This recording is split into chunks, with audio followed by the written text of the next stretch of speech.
Radio Madhuban सुनने वाले सभी श्रोताओं को संदीप त्रिवेदी का प्यार भरा नमस्कार। श्रोताओं, आज मैं आप सबके सामने आप सबका ही बहुत ही फेवरेट प्रोग्राम मन की आंखों से लेकर के हाजिर हूं।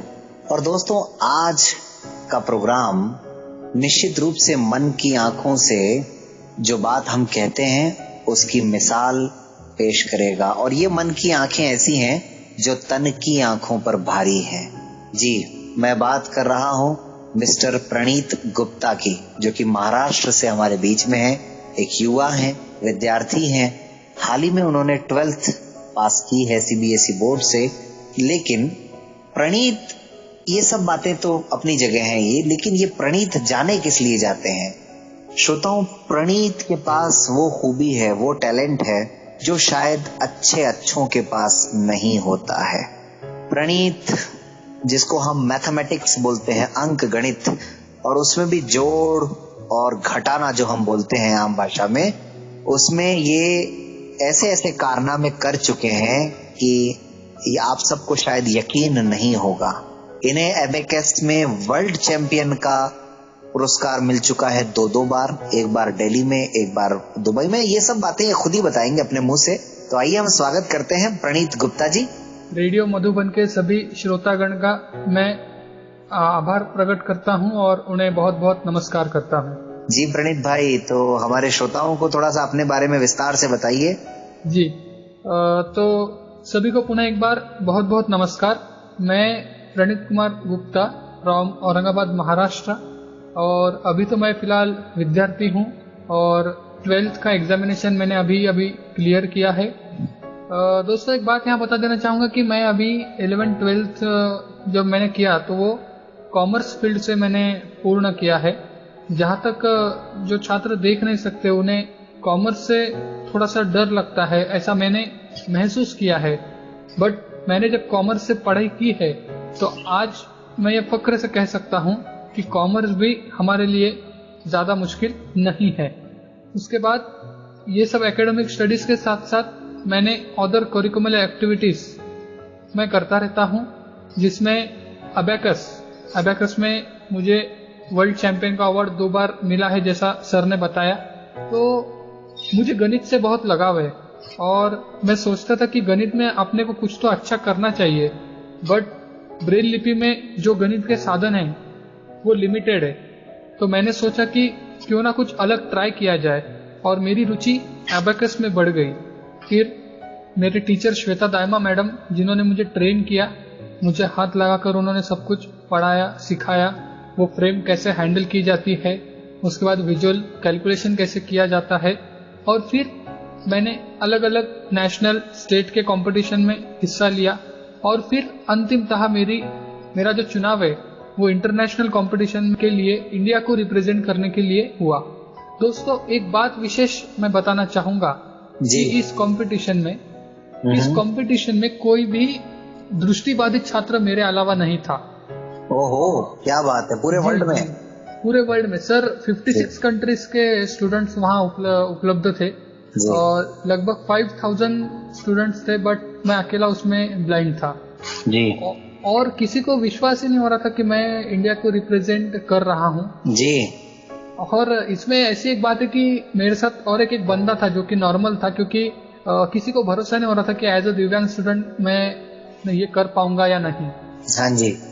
बट एक अलग ही शक्ति उत्पन्न हुई और एक कॉन्फिडेंस आया कि अगर हम नेशनल और स्टेट पे कर सकते तो इंटरनेशनल पे क्यों नहीं कर सकते। बिल्कुल।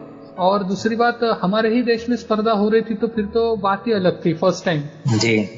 तो एक कॉन्फिडेंस आया। और एक विशेष बात बता दूं कि 20 वर्ष में पहली बार, यानी 20 वर्षों से कंपटीशन हो रहा था, बट पहली बार मैं एज ए इंडियन वहां जीता था। अरे वाह, क्या बात है, क्या बात! और वो भी ब्लाइंड।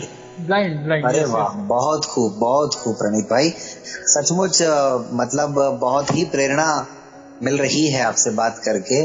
तो प्रणीत भाई मुझे ये बताएं कि आपको थोड़ा बहुत दिखाई देता है या बिल्कुल नहीं दिखाई देता है? नहीं सर, मैं एक्चुअली बाय बर्थ ब्लाइंड हूँ, मुझे रेटिना का प्रॉब्लम है जी। और जब मैं लगभग 1.5 साल का था तो माता पिता के समझ में आया कि मैं ब्लाइंड हूँ। जी जी जी। उन्होंने अलग अलग हॉस्पिटल्स में मुझे दिखाया, बट डॉक्टर्स का कहना था कि ये रेटिना का प्रॉब्लम है और इसका दुनिया में अभी तक तो कोई सोल्यूशन नहीं है जी। तो आप हॉस्पिटल्स में टाइम वेस्ट ना करते हुए अगर मेरे एजुकेशन की तरफ ध्यान देंगे तो ज्यादा बेटर रहेगा। तो फिर वहां से मेरा एजुकेशन का सफर शुरू हो गया। बहुत खूब जी।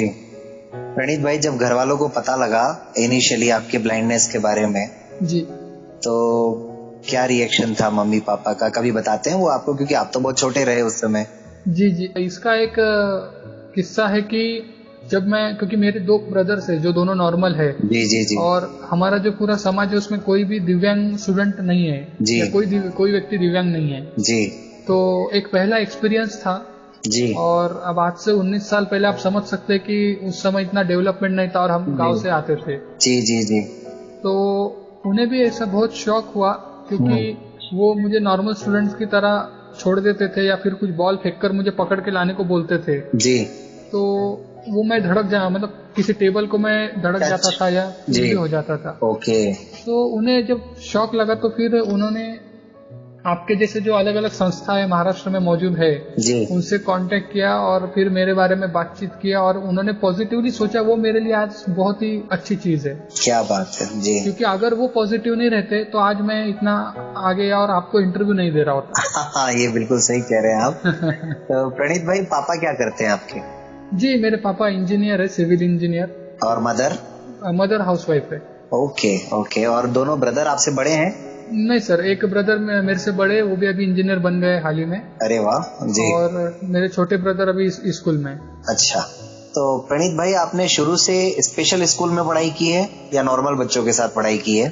सर एक्चुअली हमारे महाराष्ट्र में तो मैंने ऐसा देखा है कि स्पेशल स्कूल्स में ऐसा होता है कि हमें वहीं पर उनके हॉस्टल में रहना होता है जी। बट पापा जॉब की वजह से शहर में आ गए थे जी। और मैं फिर, मेरा जन्म शहर में ही हुआ और फिर हमने देखा कि पास में स्पेशल स्कूल अवेलेबल भी था जी। बट उन्होंने कहा कि आपको यहीं पर रहना होगा हॉस्टल में जी और आपका स्टडीज पूरा करना पड़ेगा। बट मेरे पापा की इच्छा थी कि बाकी, मतलब मेरे जो भाई है वो सब नॉर्मल स्कूल्स में पढ़ रहे और मुझे स्पेशल स्कूल्स में डाला जाए जी। तो ये चीज उन्हें अच्छी नहीं लगी। तो उन्होंने स्कूल से रिक्वेस्ट किया कि हम यहाँ डालेंगे बट हम रोज घर पे लेके जाएंगे। बिल्कुल। क्योंकि सर घर के पास में स्कूल होकर भी अगर हॉस्टल में रहे तो फिर अच्छा नहीं रहता ना। अच्छा, बिल्कुल सही है। तो फिर वो सर नहीं हो पाया तो फिर पापा ने नॉर्मल स्कूल के लिए मुझे ट्राई किया और पहले 1-2 इंग्लिश स्कूल में मुझे डाला था जहाँ मेरे बड़े भाई पढ़ते थे जी। बट सर वो नहीं हो पाया। उन्होंने कहा कि हम हमारे 1000 स्टूडेंट को देखेंगे या इसको एक को देखेंगे। ओह अच्छा। तो 1-2 स्कूल से मुझे स्टार्टिंग में निकाल दिया गया जी। फिर पिताजी के एक मित्र थे, उन्होंने कहा कि मैं ट्राई करता हूँ और उनका नया नया स्कूल शुरू हुआ था, छोटा था जी। तो उस छोटे स्कूल में मैं गया और फिर वहाँ से मेरी 1st to 10th तक की सारी पढ़ाई हुई जी। और इसमें भी एक बात आपको बताना चाहूंगा जी कि 1st और 2nd में मुझे वहाँ भी बहुत तकलीफ गई जी, लेकिन 3rd स्टैंडर्ड से तो 10th तक मेरा रिकॉर्ड रहा कि मैं हर वर्ष स्कूल में फर्स्ट आता था, नॉर्मल स्टूडेंट्स में भी। क्या बात है, बहुत खूब। और 10th में 96% लेकर मैं मेरे स्कूल में भी फर्स्ट आया और महाराष्ट्र में भी सारे दृष्टिबाधित छात्रों में मैं नंबर 1 पे आया। अरे वाह, बहुत खूब बहुत खूब। एक तरह से आपने स्टेट लेवल पे टॉप किया 10th में तो। जी जी जी। अरे वाह, बहुत बढ़िया। और फिर 11th में आपने कॉमर्स लेने का सोचा? जी जी। प्रणीत भाई, हम कॉमर्स पर आए हैं और आपके मैथमेटिक्स की जो काबिलियत है उस पर आए हैं। उससे पहले आप ये बताइए कि आपने ब्रेल लिपि वगैरह कभी सीखा? सर एक्चुअली मतलब अपन लकीली बोल सकते हैं कि ब्लाइंड स्कूल के जो टीचर्स थे वो हमारे एरिया में ही रहते थे। तो 1st स्टैंडर्ड में मैंने जैसे नॉर्मल स्कूल्स में एडमिशन लिया तो हमने उन्हें रिक्वेस्ट किया और अलग से फीस पे करके मैंने उनसे ब्रेल का सारा ट्यूशन लिया। जी जी जी।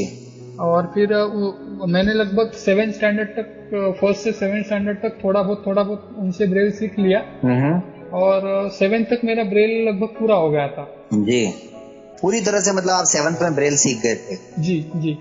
अच्छा, तो साइटेड स्कूल में पढ़ते हुए फिर ब्रेल सीखने में आपको मुश्किल नहीं आई? तो नहीं सर, क्योंकि ये प्रोसेस एकदम सीधा होता था स्कूल में जाने का, लेक्चर्स सुनने का जी जितना समझा उतना ठीक, बाकी का घर पर आके मैं टीचर्स के पास जाता ही था अलग से एक डेढ़ घंटा। जी तो वो लोग ब्रेल में फिर एक बार वो पढ़ा देते थे तो उससे पढ़ाई बहुत अच्छी हो जाती थी, दो बार सुनने में आ जाता था और खुद से पढ़ने में भी आ जाता था। जी। तो उससे मुझे ज्यादा हार्ड नहीं गया। अच्छा, और प्रणीत भाई, जो ये आपकी काबिलियत है मैथमेटिक्स की, जी, ये कब से शुरू हुई, कैसे पता चला आपको, कब लगा कि मुझे इसी में जाना चाहिए? एक्चुअली हमारे एरिया में एबेकस के क्लासेस चलते थे और मुझे मैथ्स का, जो हम अंक गणित जिसे कहते हैं, जी जी जी, वो मुझे जब मैं ब्रेल पढ़ता था तो मुझे बहुत पसंद था। बट मैंने ये देखा कि ये स्पीड से जब हम करते थे इसमें लिमिटेशंस आ जाते हैं, हमारा गणित का जो स्लेट होता है। हाँ, इसमें बहुत सारे ऑप्शंस अवेलेबल नहीं है हमारे लिए। यस। तो ऐसे एबेकस के मेरे कॉलोनी के स्टूडेंट्स जाते थे, तो एक बार ऐसी मेरे एबेकस देखने में आया, 2000 लगभग 10-11 की वो बात थी। ओके। तो फिर हमने भी ट्राई किया, तो वहाँ पे भी ऐसे हुआ कि 3-4 बड़े बड़े क्लासेस जो थे उन्होंने भी मुझे रिजेक्ट कर दिया कि हम इसको नहीं पढ़ा सकते, क्योंकि कोई ब्लाइंड स्टूडेंट तब भी नहीं था और आज भी इस फील्ड में अवेलेबल नहीं है। नहीं है, वही बात है ना, आपने एक ऐसी चीज को छुआ है जी, जो आमतौर पे लोग सोचते भी नहीं है। तो हमारे जो टीचर थे जो मुझे लास्ट में मिले, लगभग 5वां क्लास आप बोल सकते हैं जी, तो उन्होंने भी गारंटी नहीं दी, बट उन्होंने कहा कि हम ट्राई करके देखेंगे। ओके। उन्होंने मेरा पहले स्लेट वगैरह देखा और मैं उस पे कैसे करता हूँ पहले उन्होंने वो अच्छे से जान लिया जी और फिर उन्होंने उनका जो एबेकस था वो हाथ लगा के कैसे उसे हैंडल किया जाता है जी, ये उन्होंने मुझे सिखाया। और इसमें एक बात अच्छी ऐसी रही कि उन्होंने उनकी जो टेक्निक होती है वो फिंगर्स की जी, वो टेक्निक मुझे नहीं सिखाया। वो मतलब मेरी जो टेक्निक है वो दुनिया से अलग है, मुझे जैसे सफिशिएंट रहेगा अच्छा, वैसा उन्होंने मुझे सिखाने की कोशिश की।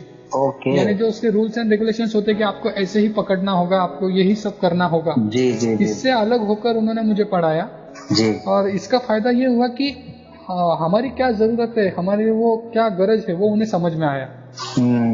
और आज मैं जो टेक्निक से यूज करता हूँ मुझे लगता है कि अगर कोई दिव्यांग स्टूडेंट अगर इसमें आता है तो वो टेक्निक से उसे बहुत आसान जाएगा। तो प्रणीत भाई, आप जब भी ये एबेकस वगैरह सॉल्व करते हैं, इसके जो क्वेश्चंस हैं, तो एबेकस आपके पास ही होता है या आपके सब माइंड में ही है? एक्चुअली सर, स्टार्टिंग का 1-2 साल जब मैं बेसिक सीख रहा था तो एबेकस की मदद से ही सीखा है। बट इसमें एक पार्ट होता है मेंटल कैलकुलेशन का। जी जी जी, तो इसमें टीचर ने ये किया कि एबेकस की फ्रेम हाथ से निकाल दी और कहा कि आप आपकी आंखों के सामने इस फ्रेम को एज्यूम कीजिए। ओके, अच्छा। और फिर आप सॉल्व कीजिए। तो मुझे एबेकस से भी डबल स्पीड में मेंटली फास्ट जमने लगा, क्योंकि एबेकस को आपको सामने वाला बोलेगा, आप सुनेंगे, फिर आप एबेकस के फ्रेम को यूज करते हुए उसे सॉल्व करेंगे। तो वो हाथ से वो पूरी प्रक्रिया करनी होती है, इसलिए आपका टाइम ज्यादा जाता है। यहाँ होता है ऐसा कि आपको सुनना है और माइंड में करते रहना है जी। तो ये प्रोसेस इजी जाता है। और आपको बता दूं कि मैं जितने भी आज तक कॉम्पिटिशन्स मैंने किया है, नेशनल, इंटरनेशनल, दुबई तक मैं गया जी, बट मैंने कभी भी मेरे घर के बाहर एबेकस को नहीं लेके गया।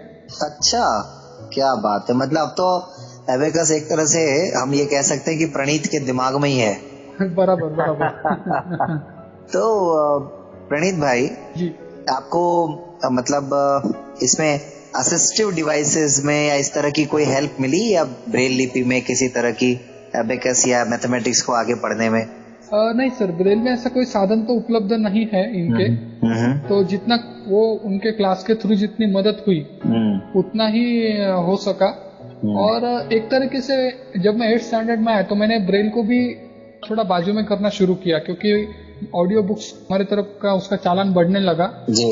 और मैंने कंप्यूटर भी सीख लिया। तो फिर मुझे ऐसा लगा कि ऑडियो बुक से पढ़ाई ब्रेल के मुकाबले फास्ट हो सकती है। तो फिर मैंने 8th स्टैंडर्ड से लेकर मैं आज तक ऑडियो बुक से प्रेफर करता हूँ। अच्छा, और ई टेक्स्ट वगैरह? हाँ, ई टेक्स्ट वगैरह सब, यानी जो ई फॉर्मेट है जी, मैं उसे पूरा यूज करता हूँ। अच्छा जी। तो प्रणीत भाई, आपको मन में कभी ये भी होता होगा कि यार मैं थोड़ा बड़ा हो जाऊं, अच्छी जॉब मिल जाए, तो जो विजुअली चैलेंज्ड जो बच्चे हैं, जो लोग हैं जी, उनकी मैथ्स की प्रॉब्लम दूर हो, मैथ्स से उनका डर निकल जाए, उसके लिए मैं कुछ करूंगा, ऐसा सोचते हैं आप कभी? जी, मन में विचार बहुत आते हैं क्योंकि मैथ्स के लिए मैंने जो स्ट्रगल किया है वो मतलब एक बहुत ही उसके पीछे एक मेहनत है, रात दिनों की मेहनत है। तो मुझे ऐसा लगता है कि अभी भी अगर मेरे टीचर जो है उन्हें इतना अच्छा सभी को ट्रेन करना नहीं जमता है ना, क्योंकि वो मुझे समझ गया तो ठीक है, क्योंकि किसी किसी का हो जाता है वो टैलेंट से जी। बट एज अ दिव्यांग स्टूडेंट को अगर मुझे ट्रेन करना है तो वो मुझे ही मेरी टेक्निक से उन्हें बताना पड़ेगा। तो मैं ऐसा बहुत बार सोचता हूँ कि अभी तो अपना एजुकेशन चल रहा है, बट आगे अगर मेरी लाइफ थोड़ी सेट हो जाए तो मैं हमारे स्टूडेंट्स, हमारे जो बच्चे, उन्हें एबेकस सिखाऊंगा। और मेरी तो ये इच्छा है कि जो स्कूल में बच्चे होते हैं, स्पेशल स्कूल्स में जी, या आप बोलेंगे कि स्कूल लेवल पे जी, वो स्टूडेंट को अगर हम ये पढ़ाते हैं तो उसका फायदा ज्यादा होगा कॉलेज स्टूडेंट या फिर उससे बड़े लोगों के मुकाबले। बिल्कुल बिल्कुल। तो प्रणीत भाई, आपको क्या लगता है, अभी आपने टैलेंट की बात की जी, ये कोई भी व्यक्ति अगर चाहे तो सीख सकता है, या आपको क्या लगता है कोई गॉड गिफ्ट था आपके पास? नहीं, गॉड गिफ्ट का सवाल नहीं है सर, बट आपकी मैथ्स की रुचि और आपको मैथ्स समझने का, यानी आपका अंडरस्टैंडिंग कैसा है पहले से जी, ये निर्भर करता है। मुझे ये बोलना था सर। ओके ओके जी जी। बाकी कर कोई भी सकता है, अगर एक कर कोई भी सकता है सर, कोई प्रॉब्लम नहीं है।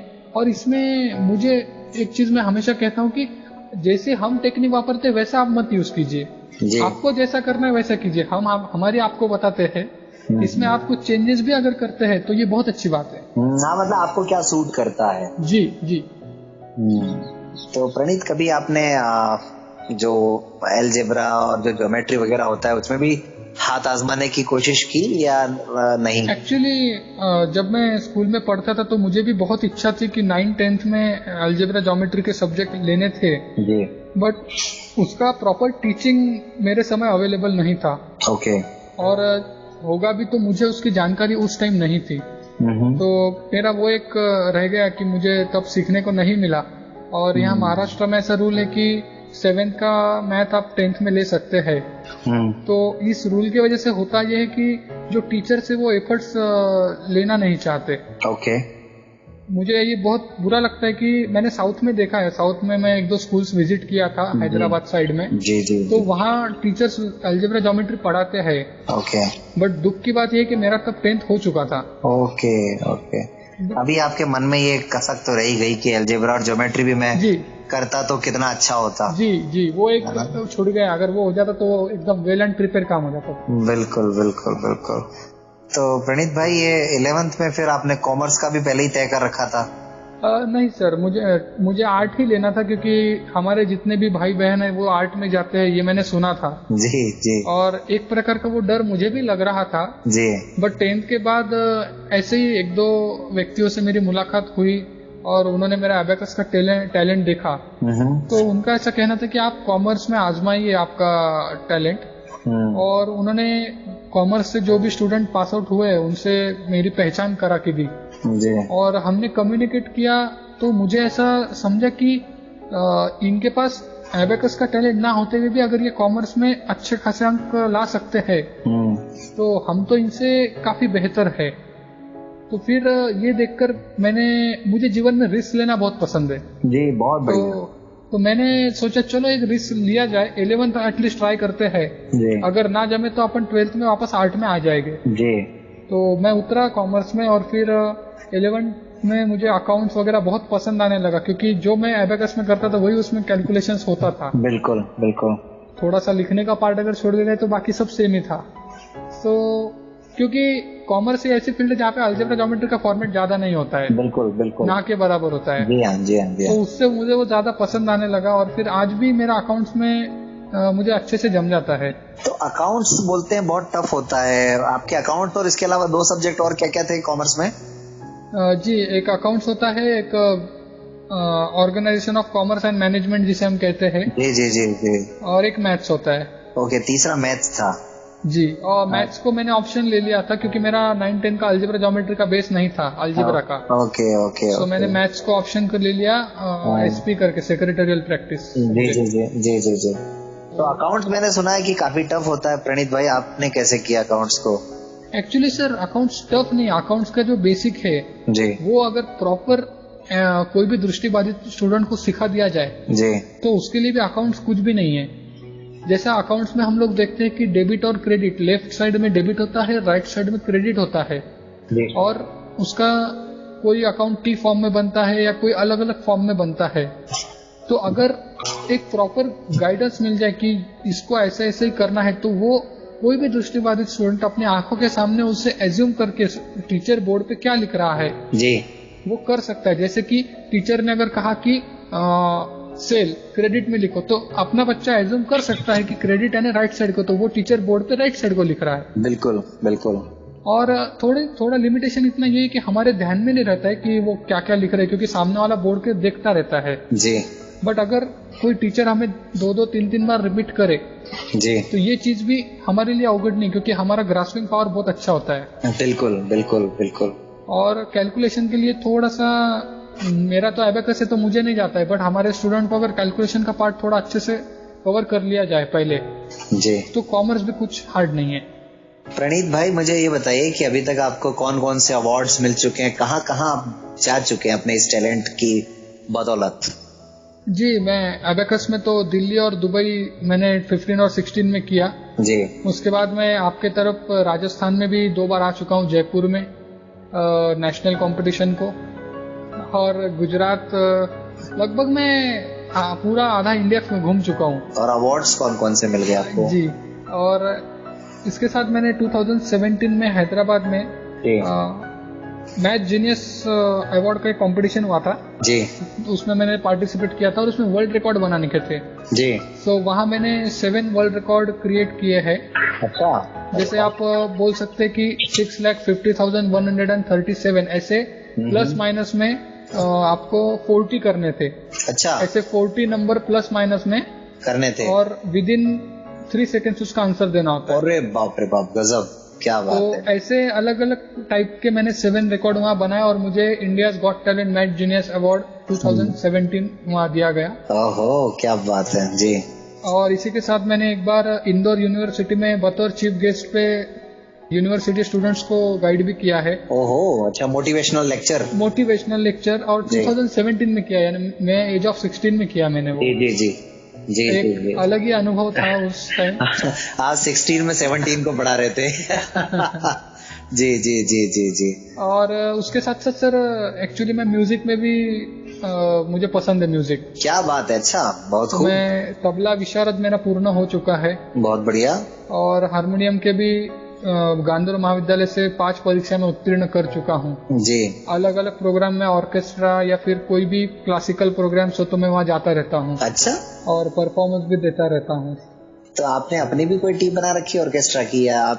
नहीं सर, एक्चुअली एजुकेशन के वजह से टीम का वगैरह तो मैंने खुद की नहीं है मेरी, बट अदर्स टीम में मैं जाता आता रहता हूँ।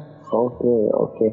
और ये बताइए, मैंने बालश्री राष्ट्रपति अवार्ड जो होता है, जैसा हम 18 के बाद पद्मश्री पद्म भूषण देते हैं, जी जी, वैसा अंडर 18 को बालश्री दिया जाता है। ओके। तो विशारद क्रॉस करने के बाद मैंने सहज फॉर्म भरा था जी। मुझे कोई आइडिया नहीं थी कि मुझे ये पुरस्कार मिल भी जाएगा जी। तो मैंने ऐसे ही उसका फॉर्म भरा और zonal level, state level, national level का मैंने सारी एग्जाम्स उसकी क्रॉस की जी।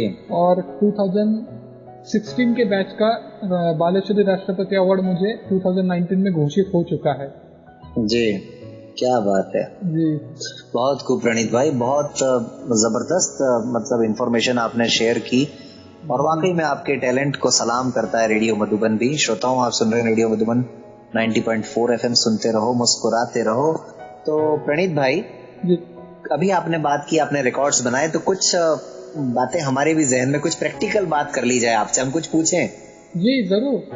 आपको टेबल्स कितनी आती है? वैसे तो एबेकस में ऐसा रूल है कि आपको 1 से 9 तक की टेबल आए तो बहुत खूब हो गया। अच्छा। क्योंकि इसके बाद आप जो भी टेबल पूछेंगे जी, तो मैं अभी मेरे टैलेंट के दम पे आपको 10 लाख तक टेबल बता सकता हूँ। क्या बात है। सेकंड नॉर्मली हम 10 तक टेबल याद नहीं कर पाते हैं और आप 10 लाख तक। अच्छा, तो 97 की टेबल बताइए जरा आप। जी, 97 1 जा 97, 97 2 जा 194, 97 3 जा 291, 97 4 जा 388, 97 5 जा 485, 97 6 जा 582, 97 7 679, 97 8 776, 97 9 873 and 97 10 970।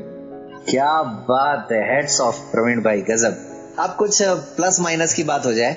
जी जरूर। मैं आपको डिजिट दे रहा हूँ जी। 1,39,327 प्लस हो गया, प्लस 44,323। जी आंसर बताओ। जी 1,83,650। क्या बात है, वाह प्रणीत भाई, गजब, मजा आ गया। अच्छा प्रणीत भाई, माइनस करते हैं जरा।